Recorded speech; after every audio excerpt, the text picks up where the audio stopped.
GB Fire East of West. Voltamos a falar de East of West, este gibizão que eu gosto muito. E eu me surpreendi no último episódio porque eu achei que ia ser um episódio inteiro pro volume inteiro que a Devir publicou aqui, que vai até o capítulo 6. Mas eu acabei só contextualizando o gibi falando só do capítulo 1. Acho que eu me empolgo às vezes, viu, gente? Puta merda, mas vamos lá. Então a gente volta no capítulo 2. Só uma coisa a falar desse volume aqui da Devir. Ela publicou uma coisa que é característica do Jonathan Hickman, que muita gente desgosta. Eu particularmente gosto muito, que são páginas em branco. Então, geralmente, né, o gibi americano ele fica ali entre as suas 20 e 25 páginas. E, né, o desenhista desenha tudo. O Jonathan Hickman, ele abre assim pro desenho e fala assim, ó, faz uma página em branco e no meio a gente vai colocar só uma frase.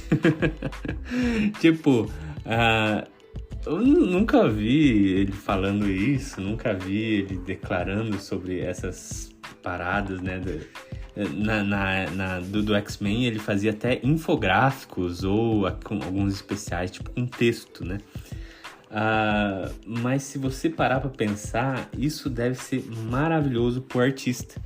Porque o artista, ele tá ganhando ali às vezes 2 páginas que ele não precisa desenhar, né? Então o prazo dele fica muito mais sucio. Eu confesso que eu sinto essa parada nos gibis do Jonathan Hickman, porque o desenho dos caras fica muito melhor. Esse Nick Dragotta aqui, pra mim ele desenha muito bem, e às vezes é porque ele tá com um prazo melhorzinho, porque o Jonathan Hickman manda ele fazer página em branco. No X-Men eu notava isso, tinha uns desenhos muito foda também, por causa das infopáginas lá, e os desenhos ficavam muito foda também. Mas tirando isso, voltamos, né? O Cavaleiro do Apocalipse Morte, que é o nosso pistoleiro branco, ele matou o presidente dos Estados Unidos. Então a gente vai ver aqui que os outros 3 Cavaleiros do Apocalipse já se apresentam nessa nação e começam a procurar um substituto. Eles vão matando todo mundo na cadeia de poder. Tipo, o próximo acho que era o secretário de defesa. Como é que é? Acho que era o vice-presidente. O vice-presidente ia assumir. Daí os caras falaram, não, você não serve. Porque o cara só sabia, assim, ele ouviu falar do que era a mensagem. Eles foram matando. Aí vai matando o secretário de defesa, o secretário de gabinete, né? E daí chega assim, acho que a moça era secretária do interior. Olha só quantas pessoas eles mataram. Aí a mulher fala, a mensagem é minha porque eu ouvi a mensagem e os campos da solidão vão guiar a minha mão porque a mensagem me guia. Cara, ela é fervorosamente religiosa, no sentido dessa mensagem, né? Aí os Cavaleiros do Apocalipse, ela vai servir. Ou seja, a escolha deles para dirigir essa nação é puramente religiosa, puramente controle religioso. No outro programa eu já tinha falado, né, que o Jonathan Hickman vai fazer tipo analogias segundo, né, uma geografia de etnias, né, para falar das próprias etnias dos Estados Unidos.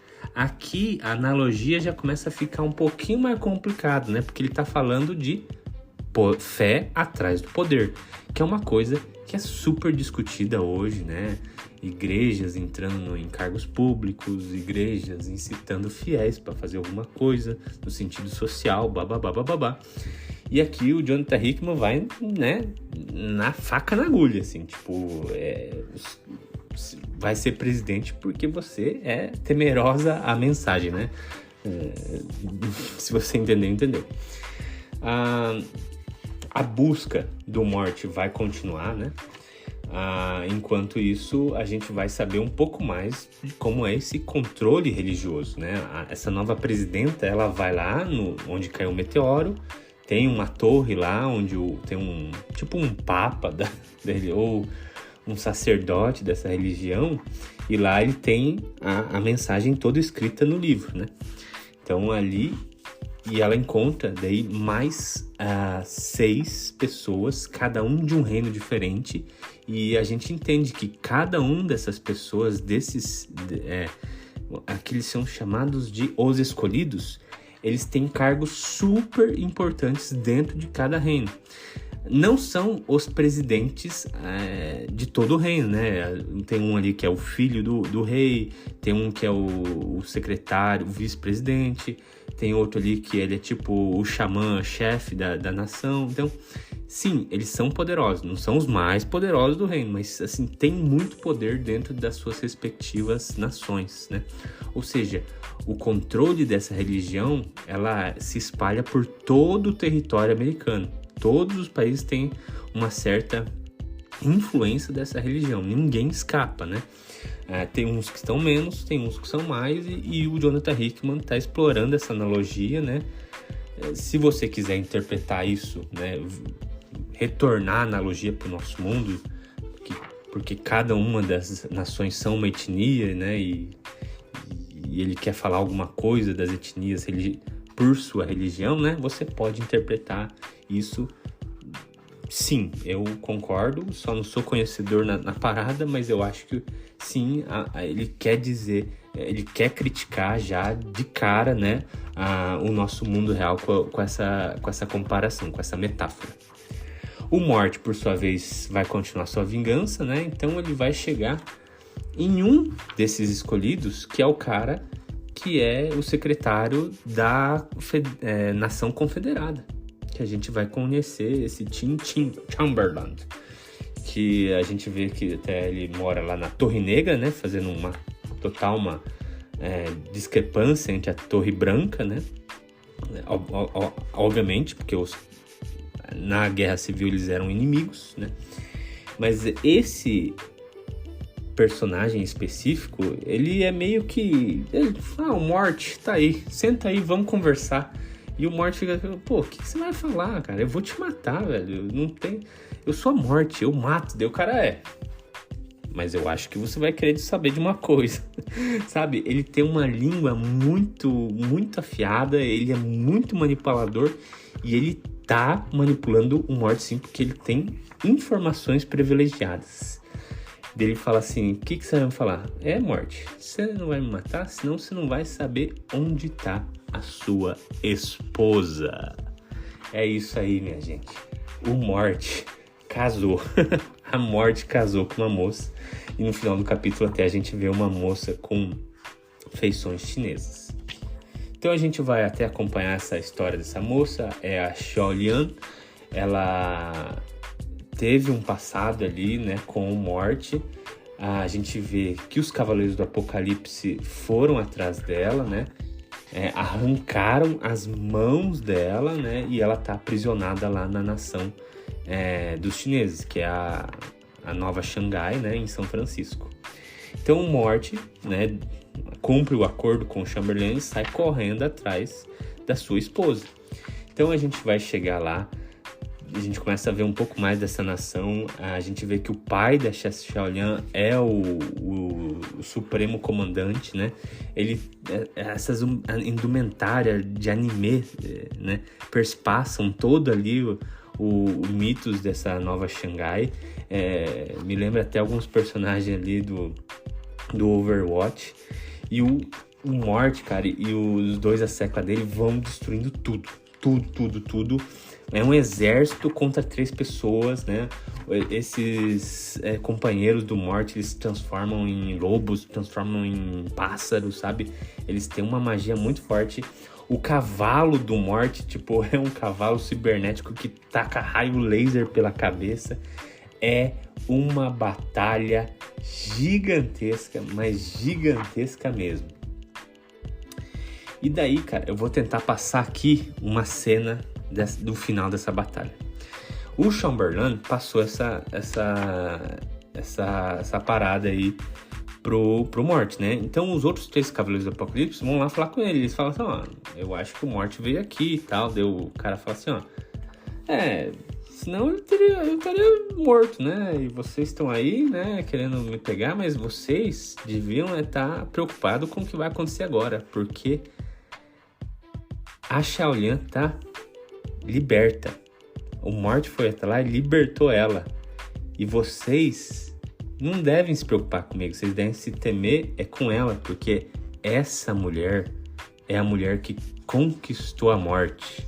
E a última cena da guerra é o Morte chegando até ela e ajoelhando no meio dos destroços e dos soldados caídos da Nova Xangai. Cara, é muito épico mesmo. Esse gibi é a contagem de épicos por página muito foda, sabe? E a cena já é foda por si só e o texto vem carregado dentro dessas frases de efeito do caralho. O gibi vai seguir, né, com o Morte conversando com a Xiaolian, vai mostrar como é que eles se conheceram, né? A Xiaolian era uma terrível guerreira ali da nação, matava todo mundo. Tem até uma expansão de universo ali que dá a entender que eles lutaram contra os mexicanos. E os mexicanos têm a sua própria indumentária, né, de pós-apocalíptica, mas o gibi não vai adentrar nesse quesito, mas ele dá uma pequena pontadinha assim, ó, tem essa parada aqui, tá? Mas enfim, aí eles têm ali um encontro, ó, a gente se fudeu, né? A gente se encontrou, a gente se amou e tal. A gente teve um bebê. Nossa, ela mostra tendo parto do bebê, né? E aquela cena que a gente viu dos Cavaleiros do Apocalipse tirando a mão dela, né? Cortando as mãos dela. A última cena é eles indo pegando o bebê. E ela fala, Morte, eles mataram o nosso filho. Como é que a gente vai viver, né? O Morte fala assim, mas Xiaolian, essa minha jornada não começou procurando você. Eu acabei de descobrir que você estava viva. A minha jornada, Xiaolian, começou quando eu fui procurar o nosso filho. O nosso filho tá vivo, Xiaolian. E daí mostra, vira a página, você vê uma criança toda conectada em tubos e um capacete estranho e ele fala... E eles capturaram nosso filho porque eles têm certeza que ele é a besta do Apocalipse. Então, pausa aqui, né, na história. A besta do Apocalipse é um signo muito encontrado, principalmente na Bíblia Católica, né, onde na profecia do profeta Jeremias tem lá a besta do Apocalipse, que desce sobre a terra, é um falso profeta, ele vai se dizer seguidor do Senhor, todo mundo vai seguir ele, todo mundo vai se fuder, porque ele vai trazer o fim do mundo, né?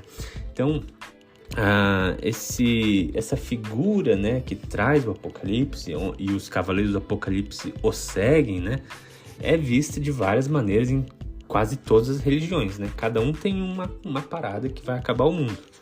Essa besta do Apocalipse é um pouquinho mais da católica, mas, né, aqui é uma criança, então não importa o qual o Jonathan Hickman vai seguir, né? Mas assim, é uma criança filha da morte, né? Então já começa aí, né? Muito com uma moça chinesa, né? Nunca vimos isso. Então, de final desse encadernado, a Xiaolian fala assim, ó, vou me vingar de todo mundo, né? Que fudeu a gente e tal, né? Porque esses profetas, os escolhidos, eles estão em todas as nações. Então eu vou atacar todas as nações, não vou deixar, né? Todo mundo é seguido, né? Tem uma seita religiosa por trás, né? Então eu vou matar todo mundo, eu vou me vingar de todo mundo. O Morte falou, tudo bem, mas e eu? Ela fala, você vai continuar, você continua atrás do nosso filho. E é assim que o encadernado termina, né?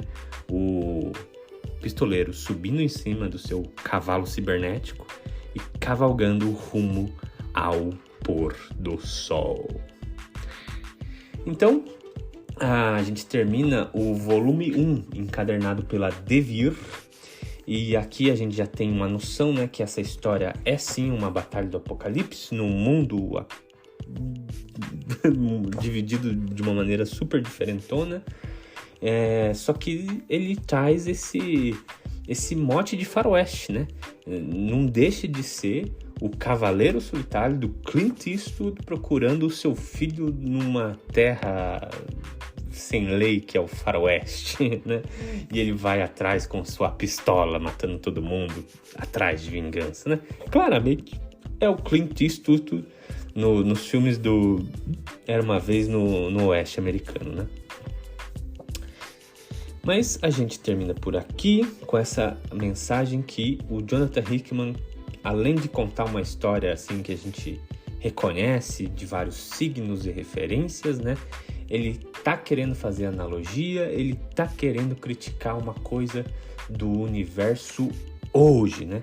Do nosso universo, do nosso mundo, né? Mais especificamente, é claro, dos Estados Unidos. Quando a gente tenta trazer para a realidade do Brasil é um pouquinho mais difícil, mas não impossível, porque os temas se repetem. E eu acho que é por isso que me cativa tanto essa história, né? Essas metáforas que nascem na ficção, mas sempre tem um final na nossa realidade. A gente se vê na próxima. Por favor, compartilhem, comentem e nos avaliem no Spotify e no iTunes. E a gente se vê numa próxima.